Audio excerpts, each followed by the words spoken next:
Que Deus abençoe o dia de todos que nos acompanham nessa jornada de conhecimento. É muito bom ter todo mundo aqui para mais um mergulho profundo. Com certeza. É sempre um privilégio poder entrar de cabeça nesses temas com quem nos ouve. E hoje nós vamos explorar um conceito que, olha, pode mudar completamente a forma como as pessoas enxergam a vida. Para quem está acompanhando, tentem lembrar da última vez em que um contrato precisou ser assinado. Nossa, sempre tem aquela leitura atenta das cláusulas, né? Isso. Tem a negociação de termos, aquela preocupação de garantir que os direitos de todo mundo ali estejam protegidos. É um jogo de interesses. Exato. A mente humana moderna funciona assim. Nós operamos nessa base de troca, de igualdade legal. Mas, e se a gente tentar aplicar essa mesma lógica humana para entender o nosso relacionamento com o Criador? Aí é que está o perigo. Pois é, isso distorce completamente o significado da nossa existência e, da própria salvação. Por isso, o nosso foco hoje é explorar a mecânica da relação entre o divino e a humanidade através de um conceito central que é a aliança da graça. Um tema fascinante, diga-se de passagem. Muito. E para investigar isso com a profundidade que o tema exige, nós vamos analisar um material bem específico. É o livro Teologia Sistemática. Um clássico. Sim, escrito pelo autor Louis Berkhof. E nós vamos focar hoje especificamente no capítulo O Homem na Aliança da Graça. Nome e conceito da aliança. Essa introdução que nós acabamos de fazer toca no ponto de partida ideal. Porque quando a humanidade tenta entender o relacionamento com o divino, o instinto natural é projetar as nossas próprias experiências sociais para cima. Tipo, imaginar que Deus é um parceiro de negócios? Exatamente. Nós pensamos em acordos mútuos, sabe? Onde duas partes sentam numa mesa de negociação com pesos iguais. Com o mesmo poder de barganha. Mas não é bem assim que funciona, né? Longe disso. Ao examinar os textos originais e, claro, a análise teológica do Berkhof, o que emerge uma dinâmica radicalmente diferente. O texto nos mostra uma realidade onde o acordo não surge de uma votação democrática. E mais do que isso, até mesmo a capacidade do ser humano de cumprir a parte dele no acordo não vem de mim mesmo. Pera, como assim? É um presente.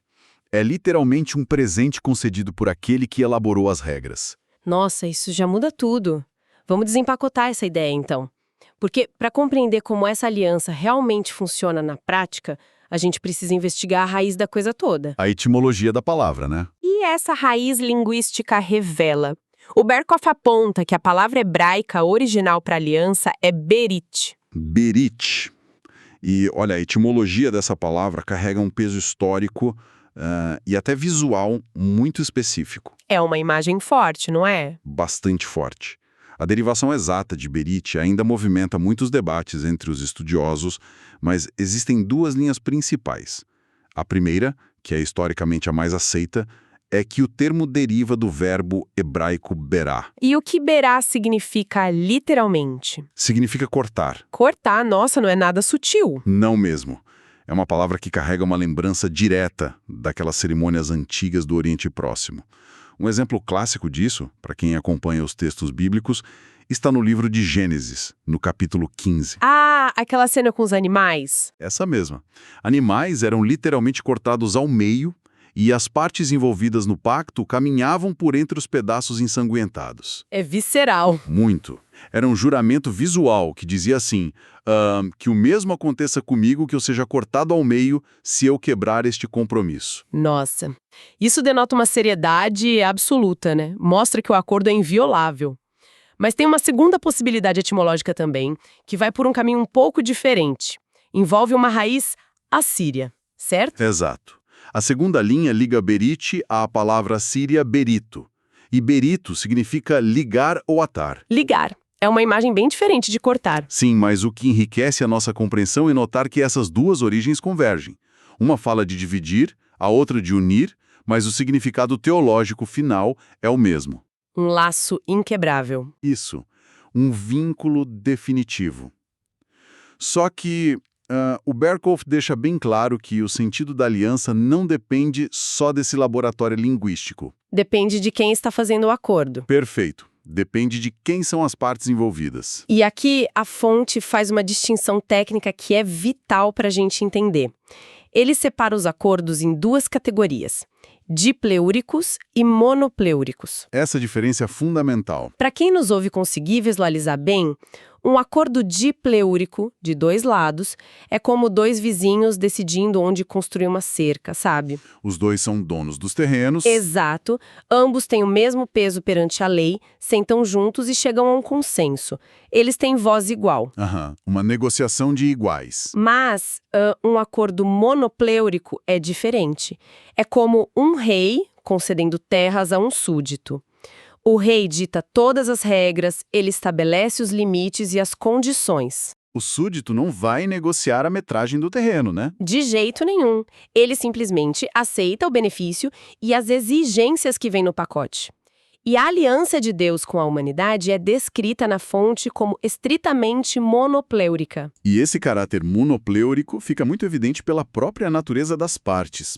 Logicamente, o Criador e a criatura não estão no mesmo patamar de autoridade. Não tem como comparar. Não tem. Não existe uma mesa de negociação cósmica onde as pessoas possam, apresentar contrapropostas a Deus. Senhor, e se a gente mudar essa cláusula aqui? Pois é, isso não existe. Deus é o soberano absoluto.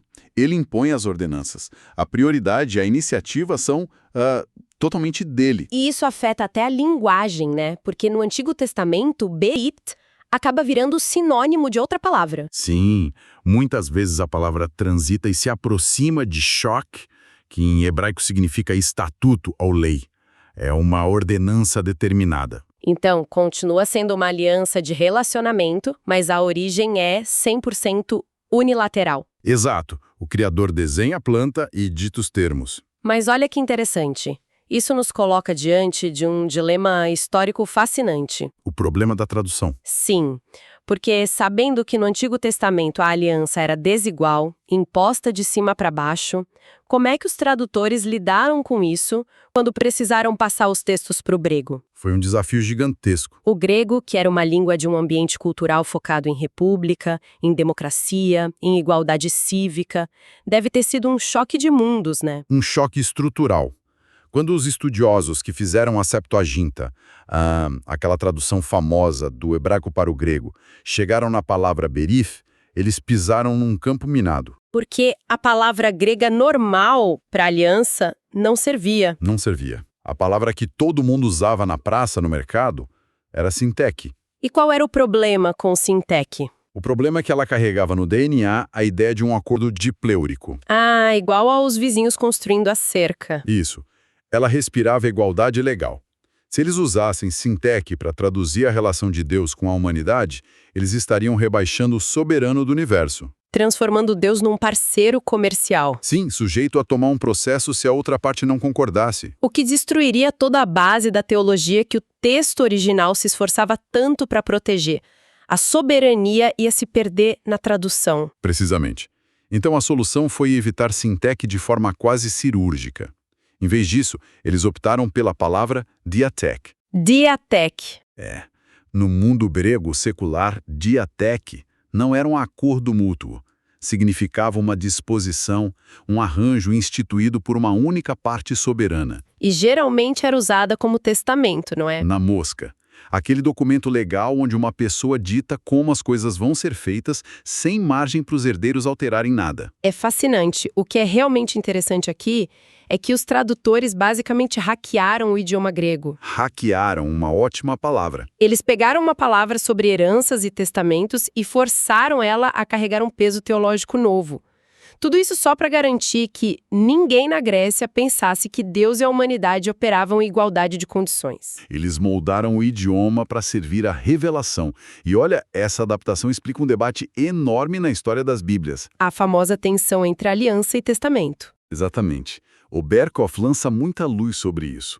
Porque, embora diatek tivesse esse sabor forte de testamento no grego clássico, quando o Novo Testamento foi escrito, a palavra já vinha preenchida com aquele antigo sentido hebraico. O sentido de Berit. Isso.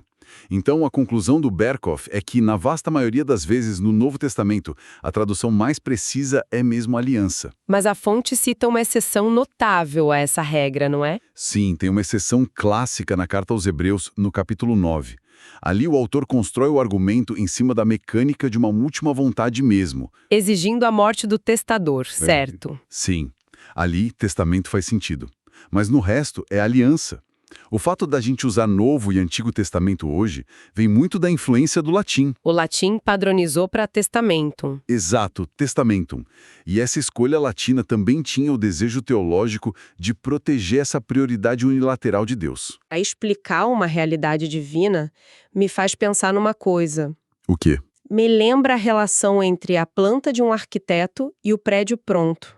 Será que a humanidade inventou os contratos primeiro e aí Deus olhou lá de cima e pensou tipo, vou usar essa ideia humana para explicar a salvação? Ou será que foi o contrário, né? Exato. Quem copiou quem? A gente criou a ideia de aliança ou isso veio de outro lugar? A resposta do Berkhof subverte completamente o nosso ego humano. Porque se a gente olhar só para a história, é claro que os tratados entre nações já existiam antes de Deus fazer aliança com Noé ou Abraão. Sim, a prática legal já rolava na antiguidade. Rolava, mas teologicamente, Deus não copiou os homens. A realidade é o extremo oposto. O modelo original, que o Berkhof chama de arquétipo de toda a vida pactual, existe desde a eternidade. Terra. Antes do universo existir. Antes do tempo, do espaço, de tudo.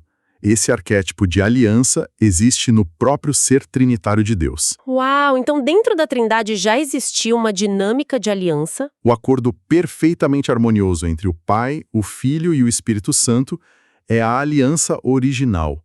E veja bem, essa é a única aliança puramente dipleurica que poderia existir. Porque ocorre entre pessoas divinas de igual grandeza. Exato, iguais.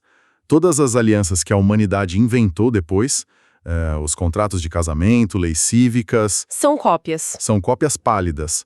Reflexos terrenos, o Berkhof chama de éctipos. Então, basicamente, Deus estruturou as nossas sociedades com leis e acordos de propósito. De propósito, com um objetivo pedagógico muito específico. Criar um vocabulário mental na humanidade. Perfeito. Uma infraestrutura de pensamento.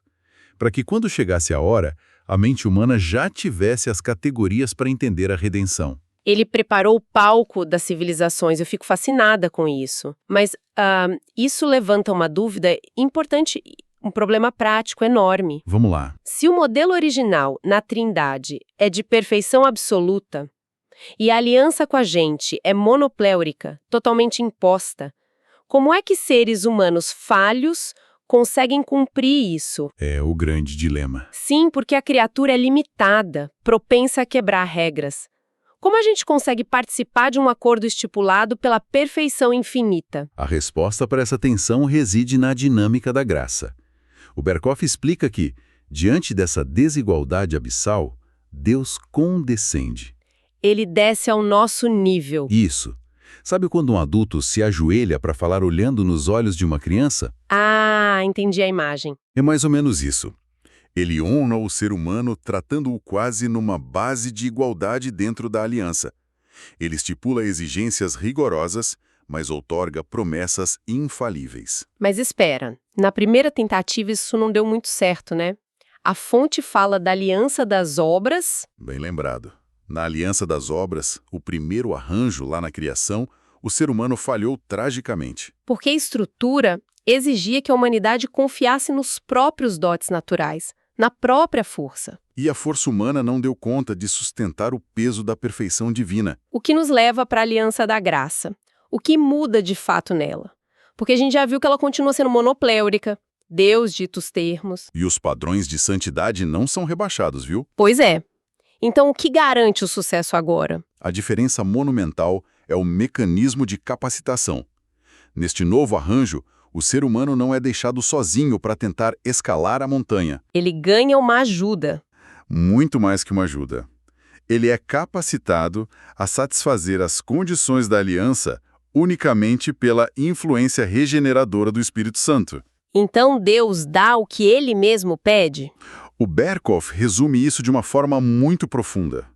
Ele diz que Deus realiza no interior da pessoa o querer e o efetuar. Isso é forte. Mas olha, sendo bem pragmática e fazendo uma provocação aqui. Pode fazer. Se Deus impõe as regras, e é o próprio Deus, através do Espírito Santo, quem fornece a vontade e a força para a pessoa cumprir as regras, a gente ainda pode chamar isso de aliança? Boa pergunta. Não seria só um presente unilateral disfarçado de acordo? Porque parece que Deus está jogando xadrez sozinho, movendo as peças dos dois lados.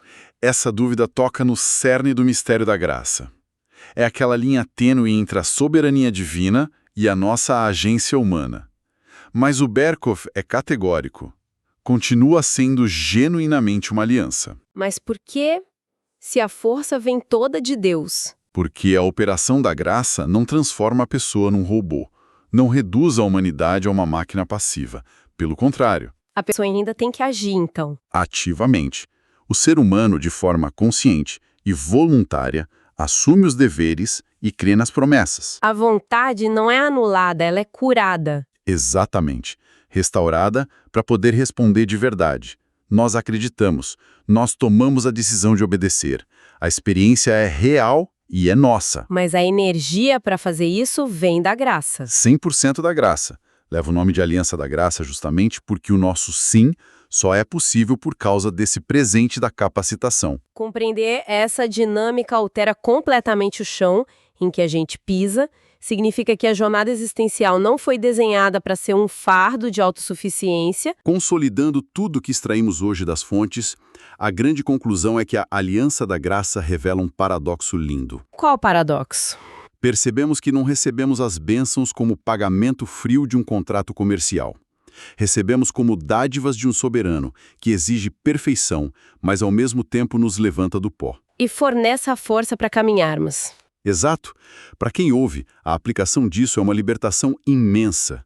Liberta a gente daquela esteira interminável de tentar produzir valor por mérito próprio.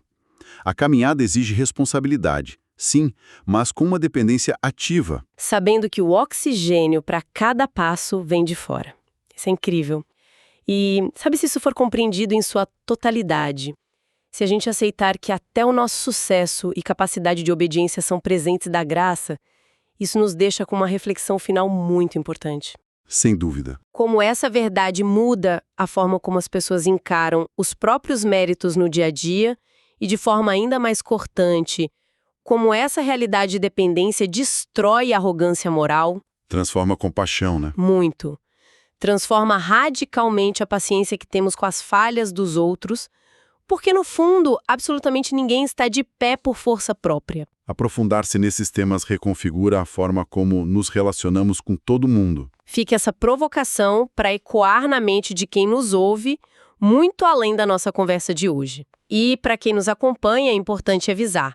Ao finalizar, informe que teremos um novo episódio focado no livro Teologia Sistemática. As camadas do pensamento de Berkhoff ainda têm muito a revelar, tem muita área da teologia para a gente explorar dentro dessa aliança. Tem mesmo, é só o começo. Deus abençoe todos os ouvintes.